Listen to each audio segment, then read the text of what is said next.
neebaze asooke neebaze Mukama Katonda.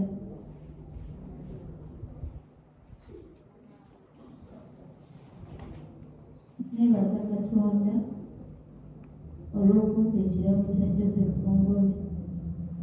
Mwebaza nnyo kubanga oli Joseph abadde omwami omulungi, omwami alabirira famire ye, omwami atwagaliza buli kimu, ate ayagaliza n'abantu. Era Katonda mwebaza nnyo okumwaka, ne mwebaliza ddala ddala. Yeebale nnyo, yeebalire ddala. Siina na kye nnyinza okwongerako wabula ye mwebaza webaza Katonda. Ne neebaza omwami wange era nziramu okukamira wadde yeebase. Weebaza nnyo manyi essaawa zino ndaba nze mukyalawo n'amayuba Shalo. Weebale nnyo mwami wange byonna by'okolidde. Kubeerangu nanga nkyali mu ssomero paka lwankasa n'anyanjula ewaffe. Era ne tufuna ezzadde y'abaana bawala. Weebaza. Era nsaba Mukama oyo ali mukulu wakiri asinzire ku birungi by'onkoledde ne by'okoledde abantu. Akusaasire byonna ebyakusobako. Akuyingize mu bwakabaka bwe. Nkwebaza weebale nnyo, weebalire ddala. Ne neebaza abakungu basi bonna okuvala nampera omwami wange ku Sande. Ng'obudde bw'ekiro omubadde okuva ku Sande neero paka nakati olw'okulya ate nga tugenda muziika nkyera mukyaliwo.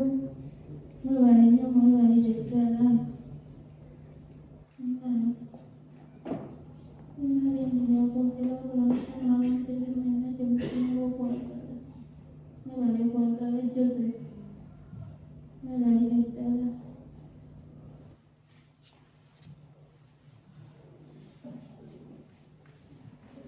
Bakusiima.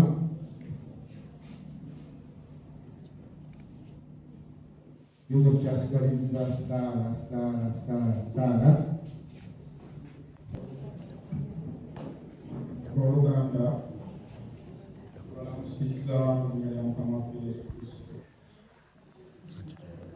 Abooluganda Omukama mulungi obudde bwonna.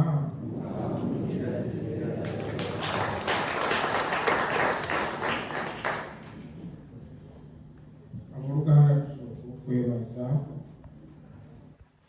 Mukama waffe tubale tukulembera ekitonde kino ekirungi ekikulembera ejja waffe muyamba okutuusa mu bwakabaka bwe.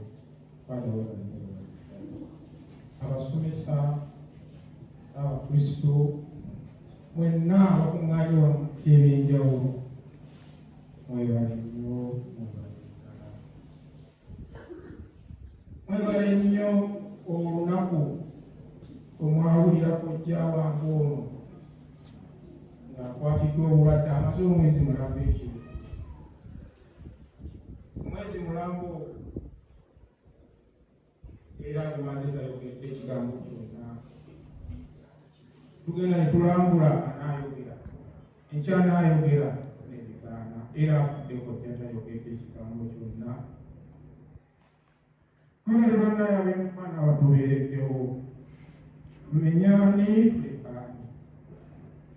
Abooluganda tubakasa Mukama Katonda ebigambo tulina bitono, embeera gye tuliko namwe mwenna mukiraba.